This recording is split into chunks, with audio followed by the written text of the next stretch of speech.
È evidente il predominio di un anticiclone forte, intenso, che favorisce tempo stabile almeno in pianura, ma soprattutto purtroppo causa temperature veramente alte, veramente torride, in questi giorni 35-36 gradi di massima e le minime 24-25 gradi. È bene ricordare che i 35-36 gradi sono valori rilevati in capannina, all'ombra. Una persona al sole deve sopportare temperature ben al di sotto dei 50 gradi. Abbiamo detto anticiclone che ancora è intenso, quindi garantisce sabato cielo in prevalenza sereno, motilità uniforme durante il pomeriggio, domenica ancora tempo stabile. Però dal tardo pomeriggio si potrebbe infiltrare un po' di aria instabile, un po' più fresca da nord, dove dà già effetti, sta dando già in queste ore, questi giorni, effetti sui rilievi con temporali anche intensi, quindi potrebbe causare delle precipitazioni anche a carattere temporalesco.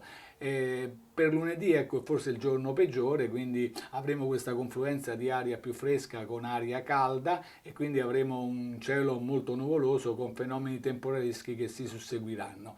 Lunedì sole, una pausa, poi ancora 7 giorni di tempo buono con temperature che ritornano nei valori normali. Comunque a fine settimana ancora minime 23-25 gradi, massime 35-36 gradi. Venti deboli, direzione variabile, naturalmente brezza sulle coste, una brezza salutare e l'Alta Adriatica è previsto praticamente quasi calmo. È tutto.